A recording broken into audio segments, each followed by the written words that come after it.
गलती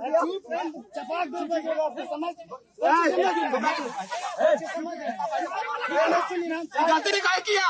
गलती काय किया?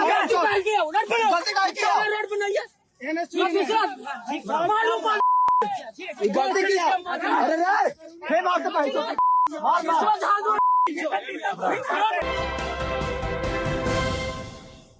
नमस्कार, स्वागत है आपका सिटी पोस्ट लाइव में। मैं हूं मुस्कान। बिहार की सियासत में जुबानी जंग होना कोई बड़ी नई बात नहीं।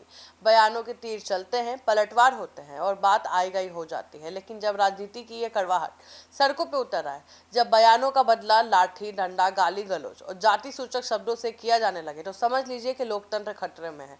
मामला बेहद गंभीर है। एनडीए के वरिष्ठ नेता और पूर्व मुख्यमंत्री जीतनराम मांझी की समधन बाराचट्टी की माननीय विधायक ज्योति मांझी के काफिले पे जानलेवा हमला हुआ है।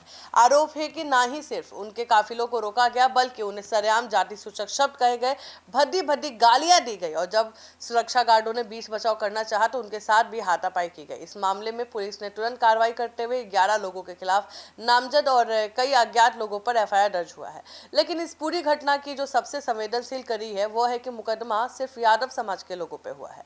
अब यहाँ पर एक बहुत बड़ा सवाल खड़ा होता है, क्या यह मामला सिर्फ लॉ एंड ऑर्डर की समस्या है या फिर पिछले दिनों की गई कोई सियासी सर्टिफिकेट का, जी हाँ, या साइड इफेक्ट कर ले। याद कीजिए, पिछले दिनों जीतनराम मांझी ने यादव समाज को लेकर एक बेहद विवादित और तल्ख बयान दिया था। राजनीतिक गलियारों में चर्चा गर्म है। क्या विधायक ज्योति मांझी पर हुआ हमला जीतनराम मांझी के उस बयान का रिएक्शन है? क्या यह घटना उसी बयान का साइड इफेक्ट है? यहाँ हम बात करने वाले बेहद साफ कर देना चाहते हैं कि देखिए, राजनीतिक बयानबाजी अपनी जगह है, उसकी आलोचना होनी चाहिए, उसका जवाब लोकतंत्र तरीके से बयान से चुनाव में दिया जाना चाहिए। लेकिन किसी महिला विधायक के काफिले पे हमला करना, उन्हें जाति सूचक गालियां देना, इस आपत्तिजनक हरकत का बचाव राजनीति की आड़ में कतई नहीं किया जा सकता है। वैचारिक मतभाव अपनी जगह है, पर ऐसी गुंडागर्दी को कतई बर्दाश्त नहीं किया जा सकता। लेकिन सिक्के का दूसरा पहलू भी देखना जरूरी है। देखिए, जनता के मन में जीतनराम मांझी को लेकर कई सवाल तैर रहे हैं। एक तरफ मांझी की महादलित की जो आवाज बनने का दावा करते हैं, दूसरी तरफ उनकी पूरी राजनीति सिर्फ परिवार के इर्द गिर्द सिमट कर रह गई है। एक तो मांझी जी अपने पूरे कुनवे को राजनीति में सेटल कर दिए हैं, बेटे से लेकर समधन तक हर कोई सत्ता के गलियारों में है।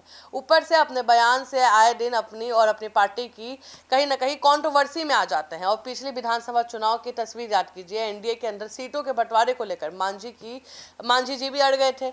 अंदरूनी सूत्र बताते हैं कि उनकी मंशा सिर्फ इतनी है कि परिवार के जो सदस्य हैं वो राजनीति में मतलब लगे रहे और उन्हें भी किसी तरह टिकट दिलवाकर सेटल कर दिया जाए। लेकिन तब एनडीए आलाकमान के सामने उनकी दाल नहीं गली। यानी एक तरफ परिवारवाद को चमकाने की जिद, दूसरी तरफ विवादित बयानबाजी। क्या इसी का खामियाजा आज उनके परिवार के दूसरे सदस्यों को भुगतना पड़ रहा है?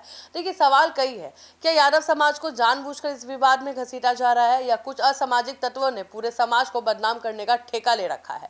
क्या जीतनराम मांझी के बयान की सजा उनके समधन को मिल रही है? और सबसे बड़ा सवाल, क्या बिहार में कानून का राज है या फिर से बाहुबली की वापसी हो रही है? देखिए, इन तीखे सवाल के साथ आज की जो बहस है वो कहीं ना कहीं एक बड़ा रूप लेती है। हमारे साथ जुड़े रहिए। अगर इसके आगे कोई खबर आती है या जीतनराम मांझी कोई बयान देते हैं, हम आपके तक लेके आएंगे। फिलहाल इस खबर में इतना ही।